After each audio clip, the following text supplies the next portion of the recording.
जय माता दी दोस्तों। आज मैं आपको पंजाब में प्रचलित करवा चौथ की व्रत कथा सुनाने जा रही हूँ, जिसे कि वीरो कुड़ी की व्रत कथा भी कहते हैं।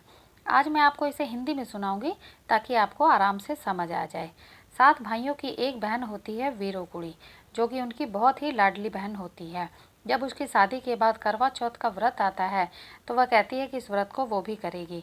उसके भाई उसे समझाते हैं कि यह व्रत बहुत कठिन होता है, पूरा दिन निर्जल व्रत रखना होता है, तो तुम नहीं कर पाओगी।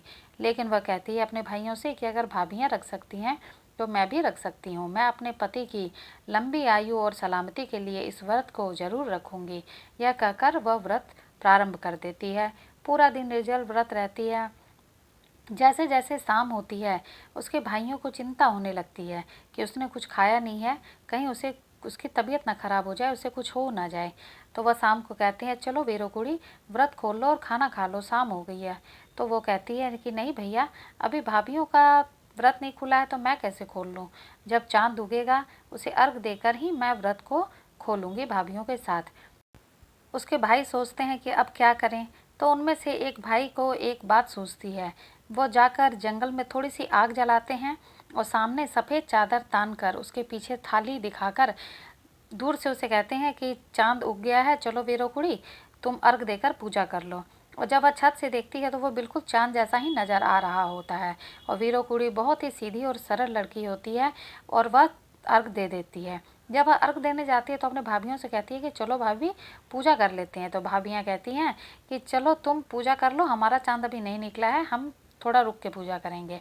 वह पूजा करके जैसे ही भोजन ग्रहण करने के लिए बैठती है, पहला निवाला ही उसने अभी लिया होता है मुंह में, तो उसके ससुराल से खबर आ जाती है कि उसका पति मूर्छित हो गया है। यह बात सुनकर वह रोती बिलखती अपने ससुराल पहुंच जाती है। वहां देखती है कि उसका पति मूर्छित पड़ा हुआ है और उसके शरीर में सुइयां चुभी हुई हैं बहुत सारी। क्योंकि सुइयां इसलिए चुभी हुई थी क्योंकि करवा चौथ के दिन कसीदा करना, जैसे कि सुई से सिलाई करना, मना होता है। और वीरो कुड़ी ने पूरे दिन कसीदा करा था, तो वही सारी सुइयां उसके पति के शरीर में चुभ चुकी थी।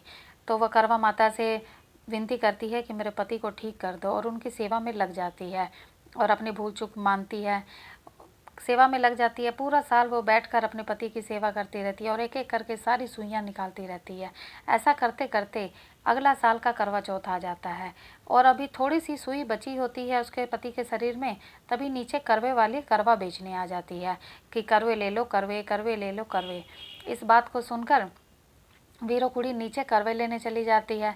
और जब वह करवे लेने जाती है तो उसकी दासी वहाँ से गुजर रही होती है राजा के कमरे के पास से, उसका पति जो होता है। तो वो क्या कहती है कि उसकी एक सुई बची होती है लास्ट, तो वो उसे निकाल देती है। और जैसे ही वो उस सुई को निकालती है उसका पति राम राम कहता हुआ उठ बैठता है और सामने दासी को देखकर उसे ही अपनी पत्नी यानी कि रानी समझ लेता है वीरो कुड़ी। और वो फिर उसे ही समझ लेता है। और जब वीरो कुड़ी ऊपर आती है तो जब देखती है कि पति ठीक हो गया है, जीवित हो गया है और दासी को रानी समझ बैठा है, तो वो कुछ नहीं कहती है और वो दासी बन के रहने लगती है। और जो दासी होती है वो रानी बनकर रहने लगती है। ये बहुत उदास होती है लेकिन ये अपनी बात किसी से कहती नहीं है। और राजा को भी कुछ समझ नहीं आता है और ना ही राजा के भय से कोई कुछ कहता है प्रजा में कि ऐसा ऐसा अदली बदली हो गई है रानी और दासी। बहुत दिन गुजरते हैं। राजा एक टाइम शिकार खेलने को जाता है तो वो अपनी जो अभी फ़िलहाल उसकी रानी थी जो कि दासी थी, उससे पूछता है कि तुम्हें क्या चाहिए, मैं क्या लेके आऊँ।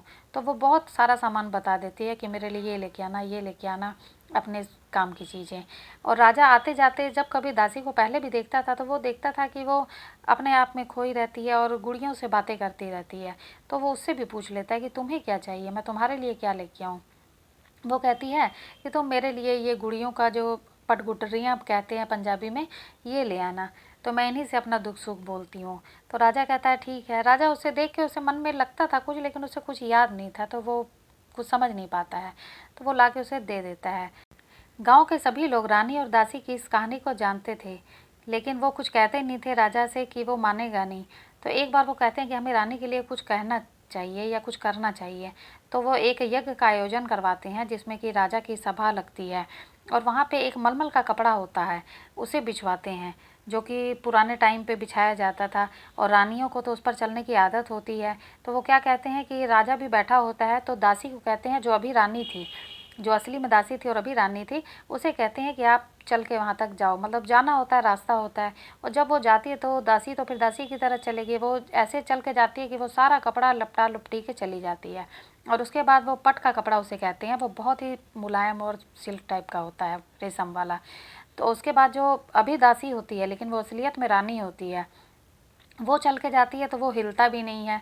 तो इसी बात से राजा को उदाहरण देते हैं कि राजा ऐसी ऐसी बात है, तुम जब मूर्छित थे तो तुम्हारी रानी ये है और दासी ये है, लेकिन दासी ने लास्ट सुई तुम्हारी निकाल दी तो तुम्हें होश आया और तुमने दासी को देखा तो तुमने दासी को ही अपनी पत्नी यानी कि रानी समझ लिया और उसने भी कुछ नहीं कहा तुमसे। और ये जो बेचारी रानी थी ये कुछ कह नहीं पाई और ये दासी बनकर तुम्हारे साथ तुम्हारे यहाँ पे रह रही है। तो राजा तलवार निकाल लेता है और जो अभी उसकी रानी यानी कि दासी होती है उससे पूछता है कि सच बताओ क्या है। तो वो सच सच बता देती है कि हाँ ऐसा ऐसा हुआ था। तो फिर क्या होता है कि राजा जो अभी उसकी दासी यानी कि जो असली रानी थी उसे रानी का ओहदा दे देता है और उसे पत्नी अपनाता है। और जो दासी होती है वो दासी बन जाती है और जो रानी होती है वो फिर से रानी हो जाती है। इस तरह से वीरू कुड़ी को उसका पति फिर से मिल जाता है। तो हे चौथ माता, जैसे कि आपने वीरू कुड़ी के ऊपर कृपा दृष्टि बनाई, वैसे ही हम सभी सुहागिन महिलाओं पर कृपा दृष्टि बनाए रखना, उनके पति की आयु लंबी करना और उनका साथ और प्यार हमेशा ऐसे ही बनाए रखना। जय माता दी, जय चौथ माता।